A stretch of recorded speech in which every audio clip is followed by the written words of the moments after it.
dia raha ny tegna marina koa magnaraka ny Vondron'Olona Ifotony zegny matahotra satria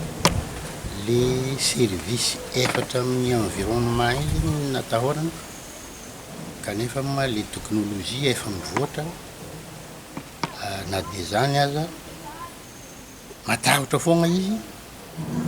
ary mipetraka amin'ny hevitry nany hoe tsy ho tanterahany le asa fitrandrahana zany.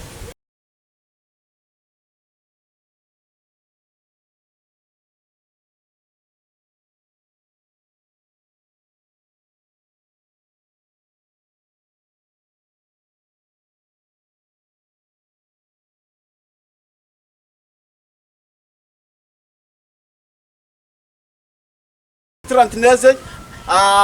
stylonet angady rehefa nitarimiza ray aman-drenay teo zahay nitarmigny amin'ny dialy velon-tegna agnaty ala mamboly café mitsabo lavany mitsabo cacao miasa andranomasiny igny zegny sisa zay zavatra ataonay ary eto ny fivelomanay eto raha olo havy vahiny baka aviazy zay na olo baka taponay atsimo zay mandeha aminay aty intsikeky vahiny avelany zay ndeha adoso zay atao eza zahay ary taninay aty misy eto mafomban-drazana ary tety paharazana oma misy ny fomba nataondreo napetraka misy fadiny tany misy fitoagnana zay fadiny tany zay ao ny mitany fady talata ao ny fady dimasy ka igny zay le fomba fivelana raha avy zay le fitandra zay dika zay voatiba zay le hasin'ny fadin-drazana napetraka ray aman-dreny taloha ary taninay aty zay managna eo mahafasaka dadilahinay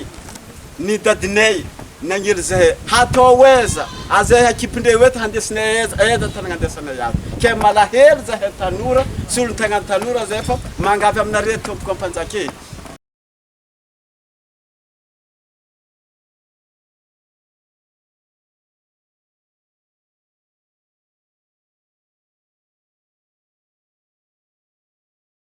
tambatra tsy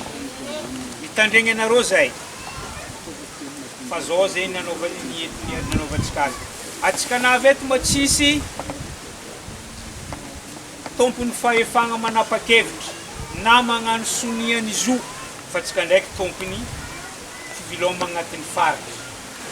anomboatsika hetsikitsika mifampiresaka tsika satria misy hitrandraka zo ary tsy navinafa misy mpagnamia lala ka maha afatra navy aminay ny ray aman-dreny natokisanareo ifampiresaka atsika zay solo-tegna nareo navy eto ifampiresaka amin'ny le mpagnamia sonia mpagnamia fahefagna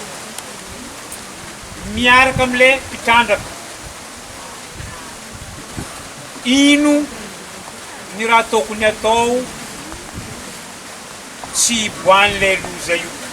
mba tsy hiboan'le ahiahintsika le tahotritsika tsy maintsy ifampiresaka atsika